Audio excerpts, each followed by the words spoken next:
So we talked about some print settings, and now we're going to talk about defining the content that we're going to print. We're going to start with the default setting, which is to print the active sheet or sheets. We have some other selection options where we can print the entire workbook, or we can print the selection. We can set the print area and define a print area, and we can also set and define multiple print areas. So I've got a spreadsheet set up where I have a list of some industries that are traded on the NASDAQ exchange along with some operational statistics. And I've got this copied twice in the same workbook. So that's why I've got sheet 1, sheet 1, 2, sheet 1, 3, because it's all the same stuff. So when I go back to the print area by pressing Control P, the default is for Excel to print the active sheet or sheets. Right now we only have one worksheet selected, and so we only have one version of that data that's going to print out in 6 pages. Pressing Escape to go back into the workbook, we're going to group 2 of the worksheets by holding down the Control key and left-clicking Sheet 1, Sub 2, the first copy of Sheet 1. And now when I go back to the print area, Control P, the default print job is to print 12 sheets. 6 on sheet 1 and 6 on sheet 1 sub 2. Because as I said, the default is to print the active sheet or sheets. We also can, with this drop-down, select to print the entire workbook. And we should see 18 sheets in this print job, and we do. 6 on each one of the sheet 1 pages. Sheet 1 sub 2, sheet 1 sub 3. So I'm going to go back into the workbook by pressing Escape. And the first thing I want to do is ungroup these sheets, which I can do by clicking on one, selecting one that's not in the group. I'm going to go back and select sheet 1, and that's only sheet 1 selected.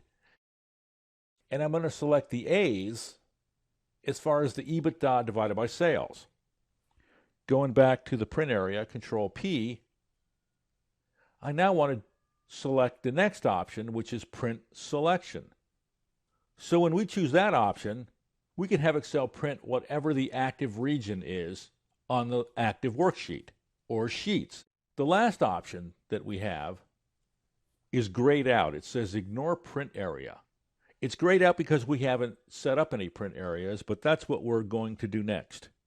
Pressing Escape to go back into the workbook, I'm going to leave this choice of the A's selected, and I'm going to go to the Page Layout tab in the Page Setup group, left-click Print Area, and then left-click Set Print Area.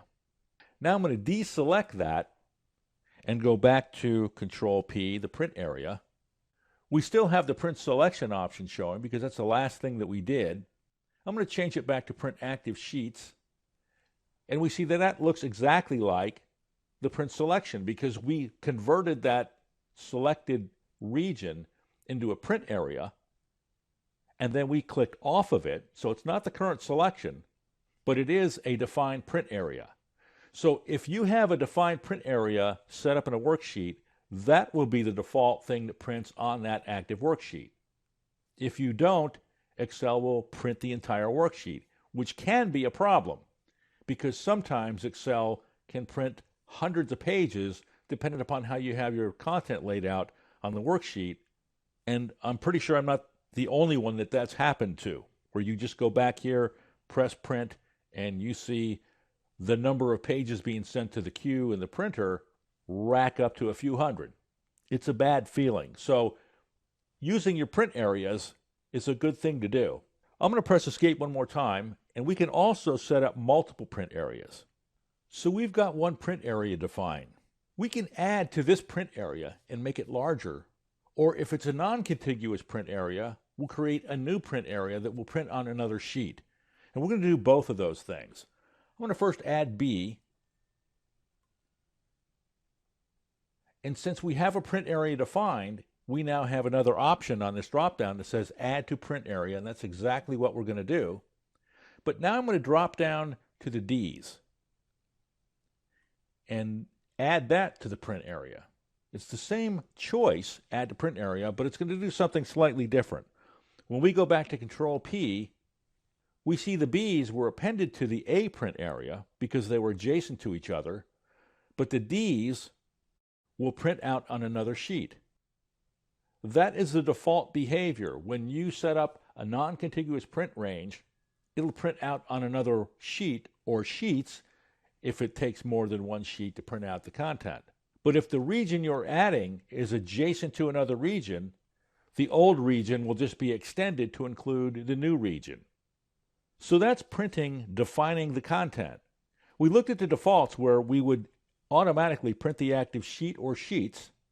We can select to print the entire workbook, or we can select Print Selection, which will print the active region from the worksheet.